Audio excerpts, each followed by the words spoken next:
नहाने से पहले एक लीमू नहाने वाले पानी में निचोड़ें। आपको महंगे परफ्यूम इस्तेमाल करने की ज़रूरत नहीं रहेगी। आपके बदन से खुशबू आएगी और बदन नरमो मुलायम हो जाएगा।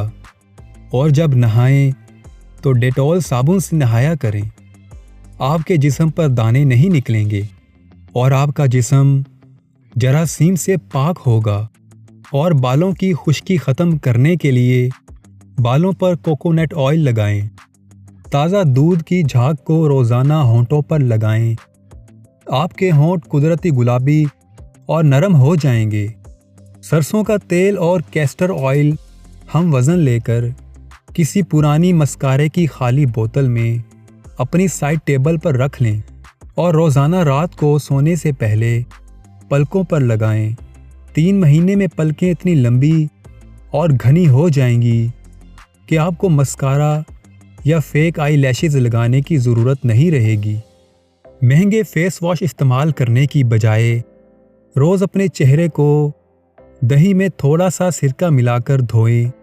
आपकी जिल्द से सारे दिन की धूल मट्टी निकल जाएगी और एक ग्लो और शाइन नज़र आएगी। अपनी पानी की बोतल अपने साथ रखें और इसमें 6 से 7 पुदीने की पत्तियां शामिल कर लें और लीमू निचोड़ लें और सारा दिन उसी बोतल से पानी पिएं।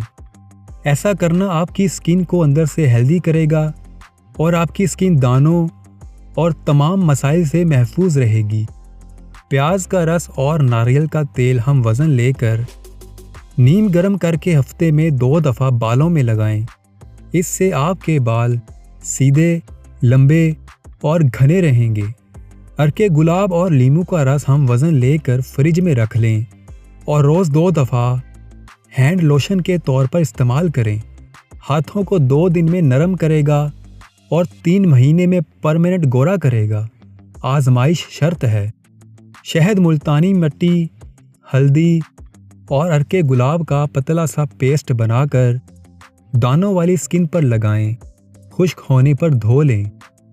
रोज़ाना सोने से पहले 1 कप पानी में 2 छोटी इलायची, 1 दालचीनी का टुकड़ा, थोड़ी सी सौंफ और पुदीने की पत्तियां डालकर कहवा बनाने और पीने की रूटीन बना लें।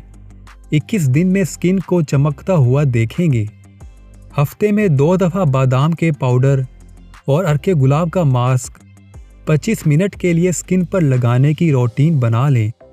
आपकी स्किन टाइट और झुर्रियों से पाक रहेगी। 50 की उम्र में पहुंचकर 25 के नज़र आएंगे। दांतों को सफ़ेद और चमकदार बनाने के लिए मीठे सोडे में लीमू निचोड़ लें और ब्रश के ज़रिए दांतों पर लगा रहने दें। 2 मिनट में आपके दांत चमकदार और सफ़ेद होंगे और मुंह से बदबू ख़त्म हो जाएगी।